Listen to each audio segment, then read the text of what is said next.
You know that feeling, right? You're listening to someone make their case and it sounds so convincing, but deep down, something just feels off. Well, today, we're going to put that feeling under the microscope and figure out exactly what's going on. It's an experience we've all had. Someone's talking with so much confidence and all their points seem to line up, but you can just sense there's a crack in the logic. You just can't quite put your finger on where it is. It's frustrating. Well, let's put a name to that feeling. The culprit is usually something called a presumptive fallacy. Now, just think of it like this. Imagine a huge, impressive building. It looks solid, right? But it's built on a cracked, shaky foundation.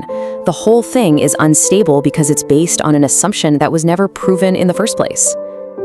So, to help you spot these shaky foundations, we are going to build ourselves a little critical thinker's toolkit.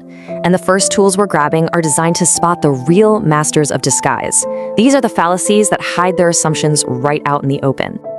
All right, our very first tool for the kit helps us catch a classic trick of circular logic. It's called begging the question. Okay, so that's a pretty fancy name, but the trick itself is simple and really deceptive. It's when you assume the very thing you're trying to prove. It feels like a complete argument because it literally goes in a circle. The conclusion is just the premise in different words.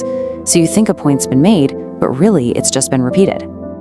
And here we go. This is a perfect example. See how always accurate and never reports anything false are, well, they're the exact same thing? There's no actual proof here.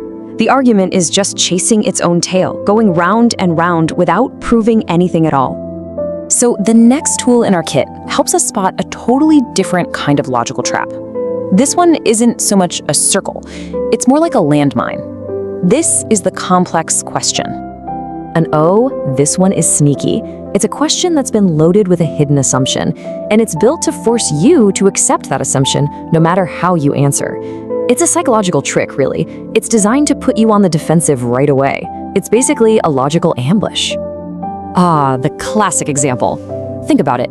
If you say yes, you're admitting you used to lie. If you say no, you're admitting you're still lying. You're trapped. The question itself assumes you're a liar. The only way out of a trap like this is to refuse to answer and challenge the question itself. Okay, so we've seen how arguments can cleverly hide their own assumptions. Now let's look at another category of fallacies. These are the ones that try to corner you, either by creating fake limits or by twisting the rules where they just don't belong. And this first one, you'll see this tactic everywhere. I mean, from political debates to car commercials, it's called the false dilemma. The trick here is all about artificial simplification. This fallacy takes a really complex issue, one with tons of possibilities and nuance, and boils it all down to a super dramatic black or white either-or choice. It works by creating this false pressure, making you feel like you have to pick one of their two extremes. This is a textbook case of creating a false sense of urgency. It gives you two extreme outcomes as if they're the only possibilities. But it totally ignores all the other options on the table, right? Like diplomacy, or moving funds around, or building alliances. So we've seen how arguments can try to limit our choices. But what about when they just flat out misuse the rules? Well, that brings us to the next tool for our kit, the fallacy of accident.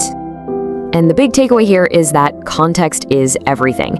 This fallacy happens when someone takes a good, general rule and applies it way too rigidly to a specific situation where it obviously shouldn't fit. They're just ignoring the unique circumstances. It's a way to shut down any kind of nuanced discussion by appealing to some absolute rule that doesn't really apply. And this is a really stark example. It takes a broad moral principle, killing is wrong, and just completely misapplies it to the unique context of warfare, which, operates under its own very different set of rules and ethics. It just ignores the massive exception to the rule. So just to be clear, here's the key difference to remember. A false dilemma tries to box you in by pretending you only have two choices. The fallacy of accident tries to box you in with a single broad rule, completely ignoring any special cases or exceptions. And now we come to our final tool. And honestly, this one might be the most deceptive of them all. This one isn't about what's being said, it's about what you aren't being told. The official name for this fallacy is suppressed evidence, but you've probably heard its more common and much more descriptive name, cherry picking. This is how you build an argument that is deeply, deeply misleading, but also sounds incredibly convincing. You just carefully select all the facts that support your point, and you just conveniently sweep all the counter evidence under the rug. The real trick here is that you are hearing true information, you're just not getting the whole truth. And this chart really says it all. An argument based on cherry-picked evidence might look solid, but that's only because you're seeing this tiny little sliver of the actual picture. The huge majority of relevant information is being completely hidden from you on purpose. So we did it. We've built our toolkit, but look, just knowing the names of these fallacies isn't really the point. The whole idea is to use this knowledge as a kind of intellectual self-defense in your day-to-day life. So from now on, when you hear an argument that gives you that off feeling, just run it through this quick mental checklist. Ask yourself, okay, what are they assuming here? Is there a hidden question in that question? Are there really only two options? And maybe the most important one of all, what aren't they telling me? Seriously, this knowledge is like a superpower. It lets you see the cracks in pretty much any weak argument's foundation. So I'll leave you with this. Now that you're armed with your brand new toolkit, what's the first argument you're going to take another look at?